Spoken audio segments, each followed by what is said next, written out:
Meanwhile, at a news conference before Tuesday morning's practice, USC coach Steve Sarkisian again apologized for his behavior at the Salute to Troy, a reception held before each season for the football team, alumni, and athletic program donors. Sarkisian said a mixture of medication and alcohol led to his profanity-laced speech and inappropriate behavior at the event. Here's his apology. First and foremost, I'd like to apologize for my behavior Saturday night. I think the moral of the story is this. When you mix meds with alcohol, sometimes you say things and or do things that you regret. And I regret it. I'm sorry. Steve, because of what happened, do you have a drinking, I think it's fair to ask, do you have a drinking problem? No, I don't believe so. But through Pat and through the university, I'm going to find that out. You know, I'm going to go to treatment. I'm going to deal with it. I don't know if I even need rehab. That's part of the process.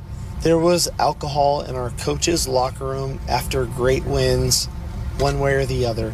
And I don't know if we're very different than any other organization or program, but there won't be alcohol in our building ever again. Sarkisian also said that he would stop the practice of celebrating big wins with alcohol in the coach's dressing room, as we just heard, and that was a mutual decision between him and athletic director Pat Haden, a source telling our ESPN's Brett McMurphy. Skip, now that we've heard from Sark, what should Pat Haden do here? Stephen A., I'm going to go a little deeper here, so bear with me. I think Pat Haden has a much deeper decision to make, because the larger issue here, the more I hear, see, feel about this story, isn't whether his head football coach needs to be punished. The larger issue for Pat Haden now is, does his head football coach need help? Again, I'm speaking from the experience. Forgive me for bringing this up again, but I grew up as the oldest kid in a household with two alcoholic parents. My mom finally nearly killed herself in a car wreck, went to AA and saved herself, and still goes to her meetings every Monday night without fail because she says she couldn't miss her meeting as a recovering alcoholic. My father went to rehab repeatedly, and I went to repeated counseling sessions with him and the rest of the family, and he failed and drank himself to death. Now, I'm going deep here, and I don't know enough of the facts, but I've heard the question asked enough times of Sarkisian, does he have a drinking problem? He says, I don't know. So he says, I'm going to get treatment. I don't know what treatment means, but I don't need rehab. Remember, Johnny Manziel needed rehab. Johnny had to give up, swallow his pride, and go away for, I'm not sure how long it was, 6 weeks, 8 weeks, to get right. And God bless him. We're all proud of him. He's doing pretty well. So far, so good. Some people, as you know, Stephen A., can get drunk and repent the next morning after they work through their hangover and say, you know what, I'm not going to do that anymore. And they can just go cold turkey, and maybe they go a whole year before they get drunk again. Some people just can't handle their alcohol. There have been reported incidents involving Sarkisian in the past where you start to wonder, does he have a problem? And I think Pat Haden, as his friend, he's a close friend of Sark's as well as his boss, is going to have to make one of those tough love calls here. Does his coach need more than a visit to the psychiatrist? Does he need more evaluation than that? Does he have a problem? Because it often requires tough love, you know, some sort of, it requires family members or close friends to stage what they call an intervention to say, hey, you need help. And that would have to come from Pat.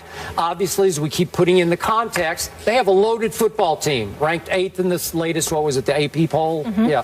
So they're 8th in the country. Most people think they're going to win the conference going away.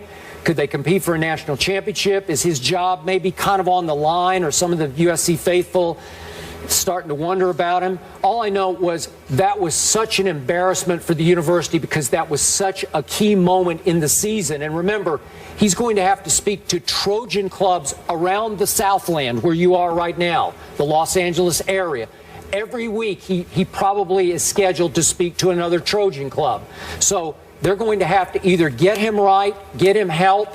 Something's going to have to change other than just our off the top of the head reaction the other day of, oh, suspend him for the first game. Well, to recovering alcoholics, that could be offensive because it may run deeper than just that. Your thoughts?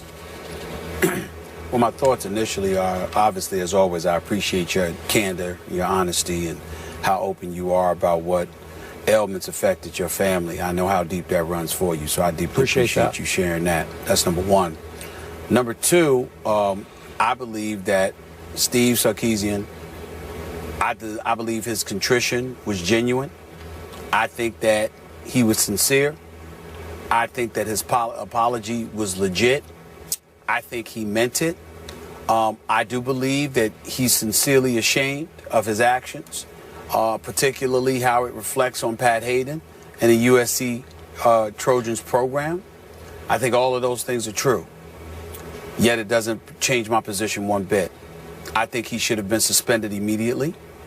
I think the suspension should be a minimum of 2 games. I do not believe he should be fired at all, but I do think a suspension is warranted. And to be quite honest with you, my primary reason is because it's bigger than him. That's why. I like Steve Sarkisian. I met him, I interviewed him. Seems to be a really good guy. I'm certainly not rooting against him. I wish no harm, no negativity towards him. But when you talk about the bigger picture, you have to ask yourself this question. If one of those kids had done that, would they have been suspended? And the answer we all know is yes. When you combine that with the fact that whether it's the NFL or various professional sports leagues, we can also transition that to college, particularly the NCAA, with the way hypocrisy reigns through that place. It is undeniable that coaches and leaders of men are held to a higher standard. So whatever standard you have for the actual athlete, you must have plus for the coach, because that's the leader. So if you allow Steve Sarkisian to get away with this, if you're Pat Haden, I don't want to see you doing anything to a player. As far as I'm concerned, the players can go out there and smoke some weed. They can go out there and drink some alcohol. They can show up at a public event, and guess what? They can do what they want to do. Let me see Pat Haden do something to them. And watch how. You think I've gone off on this show before. You ain't seen nothing yet. Excuse my grammatical incorrectness. But you ain't seen nothing yet. If that man suspends one of those players for conducting themselves that way, because that's ultimately the message that you're sending. I have tremendous respect for the reputation that Pat Haden has built for himself. I don't know the man from a can of paint. But his reputation speaks for himself. It precedes him. And I'm telling you right now, if this had been a player, they would have been suspended. They would have been dealt with. So why does the coach get a pass? Because he's your friend? I don't want to hear all of this stuff about, well, he might have a problem, because if he has a problem, then what you would do is suspend him and insist that he goes and gets some help while he's serving the suspension. No, what they're bringing up is the fact that they're all so very close. I'm reading Bill Plaschke's column in the LA Times, and CL Max Nikias, the president for USC, they're talking about how he's got to make a decision about this. My whole point is, if it was anybody else, Pat Haden would have leave it up to him. Pat Haden would make that call. So because this is your man, this is your boy, suddenly you can't do your job. Oh, yes, the hell you can. You suspend that man. You suspend him because you would do it to the players. Be fair to the players. And I appreciate Kessler and the other boys coming up and speaking for their coach. If it were my coach, I would do the same thing. I would speak up for him. I would support him. But if you Pat Haden, you can't take that public position. This is egregious. You can't sit back and do nothing. What kind of a message are you sending? You know good and well, if this were a player, you would suspend him. So if you would do it to the player, you must do it to the coach. He's the leader of the players. It's that simple. I'm not wishing anything on Steve Sarkisian. I will root for USC. I will hope that they have a great season. I want him to come back and do a great job if he were to get suspended. And I'm not saying that he should get suspended because he's some bad guy or whatever, or his life is rife with irresponsible behavior. That's not what I'm saying. This was a very public display of undisciplined, reckless behavior, and dare I say, irresponsible insubordination. It is undeniable. And if that is the case, he must be suspended, or USC players, you now have the right to go and drink and show up at public events for the team, for the university with impunity. You have nothing to worry about. Go ahead, because guess what? Your head coach can do it. Yeah. Your head coach can do it. So why can't you? And to your last point, I found the concept laughable that Sarkisian would say, I'm going to let the players discipline me the way I would discipline them. So he let Cody Kessel, the quarterback, and some of the team leaders say, oh, you got to do those up downs, or you got to run sprints or whatever. Give me a break. You are the authority figure on the team. You can't let the players treat you the way you would treat the players, because you've lost all respect from the players then. I'll take it a step further. I didn't think it was laughable. It ticked me off. And the reason why it ticked me off is because, excuse me, that's a lie. You know good and well, if a player showed up to, salute to Troy and everything that was going on, and they showed up like that, you would have suspended them. Right. You know you would have. There's no way that you would show up at an event for USC in public like that as a player, inebriated, slurred speech, all rocking back and forth, and looking just completely lost. There is no way that a player would show up in public like that representing USC, and Steve Sarkisian would not have suspended him. Yeah. That's my point. That was a lie. Yeah. That's why I don't find it laughable, because it was a lie. Well, you wouldn't just have them running, sprinting up and down to all of this stuff. You would have suspended them. You can't treat this kind of punishment the way you would being late for a meeting or dropping too many passes in practice or whatever it might be. This is so far beyond that. All I'm saying is you would have done it to the players. You can't give the coach a pass when you know you would not have given the players a pass. Pat Haden shouldn't leave this up to the president. Yeah. You're the damn athletic director. You're the boss for a reason. Do your job.